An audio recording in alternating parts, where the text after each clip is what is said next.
Episode शुरू होता है और फैमिल हिल्डेगार्ड से अपने फादर को मारने को बोलती है। यह सुन के मार्ग्रेव यहाँ से भाग जाता है। बाहर इसे लिज़ी दिखती है जो इसे बोलती है कि मुझे पता चल गया है कि तुम क्या कर रहे थे। तुम्हारी बेटी एजिंग सिंड्रोम की वजह से बूढ़ी हो गई थी और वर्स्ट पार्ट ये है कि अगर उस कर्ज को हटाने की कोशिश भी करोगे तब भी बॉडी वापस पहले जैसी नहीं होगी। इसीलिए तुम उसे बूढ़ी होने से रोकना चाहते थे और एक डीमन के सेल का यूज़ करना चाहते थे इटर्नल यूथ ड्रग तैयार करने के लिए। मार्ग्रेव कहता है मैंने पूरी कोशिश करी अपनी बेटी को इटर्नल यूथ देने के लिए और वो सब कुछ करा जो उस आदमी ने मुझे करने को कहा, और गुस्से में फिर एक डीमन समन करने लगता है लेकिन नहीं कर पाता। ये देखकर ये हैरान होता है। लिज़ी बोलती है तुम डीमन समन नहीं कर सकते, जो हॉट स्प्रिंग बनाया गया है उससे ले लाइंस का फ्लो चेंज हो गया है। तभी हिल्डेगार्ड आ जाती है और कहती है तुम सब कोर्ट के फ्रेंड्स होंगे, लगता है तुमने मेरे कोर्ट का अच्छे से ख्याल रखा। ये सुन के लिज़ी गुस्से में आ जाती है और बोलती है लगता है तुमने मेरे सर कोर्ट का अच्छे से ख्याल रखा कुछ टाइम पहले। यूलिशा कहती है वैसे कोर्ट है कहाँ पर अभी। हिल्डेगार्ड बोलती है वो नीचे आराम कर रहा है, और फिर मार्ग्रेव को मारने जाती है और कहती है अगर ये जिंदा रहा तो एक दिन डीमन को समन ज़रूर करेगा और जिससे काफ़ी मासूम लोगों की जान भी जा सकती है। क्या तुम्हें लगता है तुम्हारी बेटी ऐसे खुश होती, इसीलिए उसने मुझे तुम्हें मारने को कहा। और ये इसे मारने जा रही होती है कि तभी फैमिली से रोकने को बोलती है। मार्ग्रेव कहता है क्या मैं सपना देख रहा हूँ। ये बोलते नहीं, कोर्ट ने मुझे ठीक कर दिया अपने हॉट स्प्रिंग बंद से। दूसरी तरफ यहाँ पर हिल्डेगार्ड का मैजिक वीक होने लगता है और कोर्ट अब बोलता है आकुरी क्या तुम मेरे बैग से ब्राउन बोतल निकाल के एक पिल मेरे मुंह में डाल सकती हो। आकुरी ऐसा ही करती है और कोर्ट खड़े हो जाता है। दूसरी तरफ मार्ग्रेव लिज़ी से माफ़ी मांगता है। लिज़ी कहती है एक रॉयल फैमिली की मेंबर होने के नाते मैं ये सब नज़रअंदाज नहीं कर सकती। फैमिल बोलती है इन्होंने सब कुछ मेरे लिए किया तो मुझे सज़ा दीजिए। लिज़ी कहती है मैंने कहा कि रॉयल फैमिली के मेंबर होने के नाते मैं नज़रअंदाज नहीं कर सकती, लेकिन करंटली मैं लिज़ी हूँ यहाँ पे एक वुमेन जो अटेलिए में ट्रेनिंग कर रही है, इसीलिए मैं वो एक्शन लूँगी जो अटेलिए के लिए फ़ायदेमंद हो। टाइगोन आज से तुम हमारे अटेलिए के फ़ायदे के लिए काम करोगे। मार्ग्रेव कहता है ठीक है। तभी पीछे एक आदमी आता है। हिल्डेगार्ड कहती है स्क्रिप्टर तुम यहाँ क्या कर रहे हो। ये कहता है किसी ने मेरी स्क्रिप्ट ओवरराइट कर दी तो मैं यहाँ पर एडिट्स करने आया हूँ। लिज़ी बोलती है ये कौन है। मार्ग्रेव कहता है ये वो डीमन है जो हिल्डेगार्ड को यहाँ पर छोड़ गया था और मुझे सिखाया कि डीमन को कैसे समन करते हैं। स्क्रिप्टर कहता है मैंने सोचा कि जो डीमंस तुम्हारे साथ हैं वो कैसल में अटैक कर देंगे जब उन्हें पता चलेगा कि तुम बंदी बना ली गई हो। हिल्डेगार्ड कहती है मैंने अपने साथियों को पहले से ही बोल रखा था कि ह्यूमंस के साथ कोई कॉन्फ्लिक्ट ना करें अगर मुझे कुछ हो तो। स्क्रिप्टर कहता है इसीलिए मैंने सोचा इस आदमी से डीमन समन करवा लूँ। मैंने जो प्लान बनाया था पहले उस पोलन चर्च के प्रीस्ट को इन्वेस्टिगेट करने का और थर्ड प्रिंसेस को मारने का वो भी फेल हो गया, और मैंने जो स्पेल कास्ट करा था एजिंग वाला वो भी तुमने हटा दिया। ऐसा आखिर कैसे करा। ये सुन के मार्ग्रेव इसे मारने जाता है लेकिन ये शील्ड क्रिएट कर देता है। तभी यूलिशा इस पर स्वॉर्ड से हमला करती है और ये शील्ड टूट जाती है।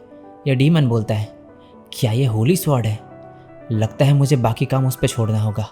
हिल्डेगार्ड कहती है वो बॉटल उसे रोको, लेकिन काफ़ी देर हो चुकी होती है और यहाँ पर मैजिक सर्कल क्रिएट हो जाता है और डीमन लॉर्ड बाहर आता है। यूलिशा कहती है तुम जिंदा कैसे हो। ये कहता है हमारी बॉडी एक टेम्पररी वेसल होती है और उस दिन तुम काफ़ी सालों के मैजिक रिजर्व को खाली करने में कामयाब रही थी, इसीलिए मैं ज़्यादा टिक नहीं पाया। ये सभी इस पर हमला करते हैं लेकिन यह डीमन खुद को बचा लेता है और इनके चोट लगती है।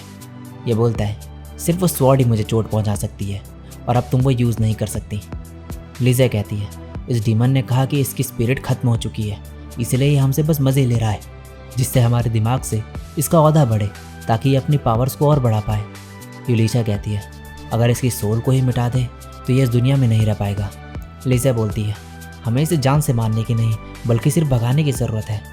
तभी यहाँ पर कोर्ट आ जाता है और कहता है एक डीमन लॉर्ड मैंने काफ़ी समय से नहीं देखा, मुझे लगा था ये विलुप्त हो चुके हैं। ऐसा कहा जाता है कि अगर एक डीमन लॉर्ड देखो तो इसका मतलब है कि 100 और होंगे आसपास, तो शायद इन्हें पूरे तरीके से मिटाना मुश्किल है। लिज़ी कहती है ये तरीका ज़रूर काम करेगा, इसके अंदर के जोश को मिटाने के लिए हमें इसे भड़काते रहना होगा। यूलिशा बोलती है लेकिन ना तो कोर्ट इसे भड़का रहा है और ना ही किसी इरादे से ये सब कह रहा है, बल्कि वो सच कह रहा है। डीमन लॉर्ड गुस्से में कोर्ट की तरफ हमला करता है लेकिन आकुरी इस फायर को टेलीपोर्ट कर देती है और डीमन लॉर्ड को ही लगती है ये जाके। ये फिर से हमला करने जा रहा होता है लेकिन यूलिशा कोर्ट के सामने आ जाती है। यूलिशा बोलती है मैं पहली बार नाकाम रही लेकिन इस बार नहीं, और फिर से सीक्रेट आर्ट यूज़ करती है और इस बार ये फायर को रोक देती है और बोलती है ये मैजिक स्लैशिंग नहीं था, इसे मैं नाम दूंगी ड्रेन स्वॉर्ड, और डीमन लॉर्ड पे हमला कर देती है। ये कहता है मैं फिर से हारने वाला हूँ, लेकिन जाने से पहले मैं तुम्हें साथ ले जाऊँगा, और ये हिल्डेगार्ड पे हमला कर देता है, लेकिन इसी की स्पेयर टूट जाती है। ये कहता है ये इम्पॉसिबल है। तब हिल्डेगार्ड कहती है ये कोर्ट का बनाया हार्ड ब्रेड है। ये देखकर डीमन बोलता है हे तुम कौन हो? कोर्ट कहता है मैं तो बस अटैलिया में काम करता हूँ। डीमन लॉर्ड कहता है कोई भी एक मिथ्रिल से भी हार्ड ब्रेड नहीं बना सकता। वेट, मुझे ये सेंसेशन याद है, क्या तुम हेस्ट विलेज से हो? कोर्ट कहता है हाँ सही कहा। ये सुन के डीमन लॉर्ड हैरान हो जाता है और मारा जाता है। नेक्स्ट सीन में कोर्ट कह रहा होता है मेरे विलेज में अक्सर डीमन लॉर्ड्स हमला करते थे, इसीलिए हमने मेहनत करके बहुत से तरीके निकाले उनसे निपटने के, और सभी डीमन लॉर्ड्स मारे गए। तभी लेकिन यहाँ पे कुछ होने लगता है। हिल्डेगार्ड कहती है स्क्रिप्टर ने एक ड्रग यूज़ करा था जिससे डीमन समन होते हैं बिना मैजिक पावर या सोल के। ये मैजिक सर्कल अब मैजिक पावर और सोल कलेक्ट कर रहा है जो उसकी बकाया थी। ऐसा लग रहा है ये रफली 100 लोग जितना मैजिक और सोल्स कलेक्ट कर रहा है। कुछ फ़ायदा नहीं, अब ये आते रहेंगे हमेशा, क्योंकि ये बस कॉन्ट्रैक्ट पूरा करने के लिए एग्जिस्ट करते हैं। तभी यहाँ पर ये आदमी आता है और कहता है तो तुम यहाँ पर हो, मैं तुम्हें हर जगह ढूंढ रहा था। मैं ये हॉट स्प्रिंग बन तुम्हें डिलीवर करना चाहता था। तभी ये सारे हॉट स्प्रिंग्स बन खा जाता है और ये मैजिक सर्कल गायब हो जाता है। अब नेक्स्ट सीन में हमें दिखाया जाता है कि कोई इसे बता रहा होता है कि क्या तुम्हें पता है कि बंस फूड नहीं होते, वो सब्स्टिट्यूट सैक्रिफाइसेस के तौर पे बनाए गए थे।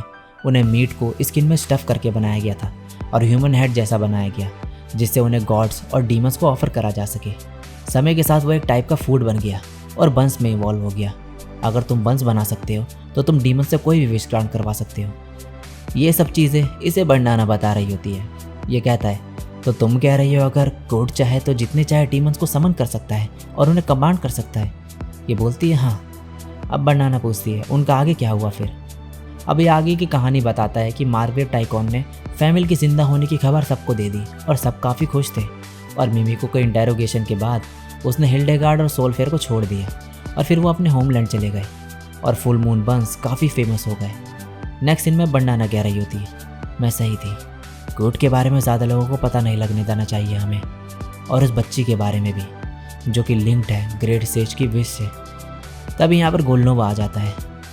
नेक्स्ट सीन में अब कोड को दिखाया जाता है। इसे मार्ग्रेव टाइकॉन ने नाइट का टाइटल दे दिया होता है इसके हॉट स्प्रिंग के काम की वजह से और जो भी इसने किया। और कोड यहाँ पर कह रहा होता है कि मैं ये टाइटल डिजर्व नहीं करता।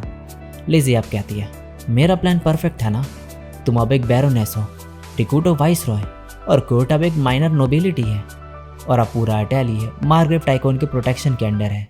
और मैंने तैयारी भी कर रखी है, अगर ज़रूरत पड़ी तो कोर्ट को यहाँ का मार्ग्रेव बना दूंगी मैं। दूसरी तरफ इन दोनों को दिखाया जाता है और कोर्ट ने इसे गिफ्ट दिया होता है। पास्ट का सीन दिखाया जाता है जिसमें कोर्ट कहता है मैं तुम्हें रेनबो फ्लावर देना चाहता था बट वो मिला नहीं। हिल्डेगार्ड कहती है कोर्ट क्या ये ऑरी हेल्कम है? कोर्ट कहता है हाँ, ये कॉमन है काफ़ी एक वुमेन के लिए गिफ्ट बनाते वक्त ऑरी हेल्कम का यूज़ करना। और अब हिल्डेगार्ड कह रही होती है नहीं, ये कॉमन नहीं है, तुम लड़कियों को नहीं समझते बिल्कुल भी। वैसे 1200 साल बाद हम ये पहली बार मिले थे। अब कोर्ट कह रहा होता है तो ये मेरी कहानी थी, एक कमज़ोर लड़का जो हीरोज़ की पार्टी में काम करता था निकाले जाने से पहले, जिसके पास जाने के लिए कोई भी जगह नहीं थी। अब ये सब खा रहे होते हैं खाना। कोर्ट कहता है आप क्यों नहीं खा रहे? टिकुटो बोलता है मेरा पेट थोड़ा सही नहीं है बस, वैसे मैं रॉयल कैपिटल जा रहा हूँ तो लेज़े मेरी गैर हाजिरी में आज से तुम यहाँ की वॉइस रॉय होगी, और कोर्ट तुम अटैलिया मास्टर। कोर्ट कहता है वेट ये तो, यूलिशा कहती है एक प्रिटी कॉमन स्टोरी है, सही कहा ना? लिज़े भी यही कहती है और बाकी सब भी। कोर्ट कहता है मैंने कभी ऐसी कॉमन स्टोरी के बारे में नहीं सुना। और इसी के साथ ये एपिसोड यहीं पे एंड हो जाता है।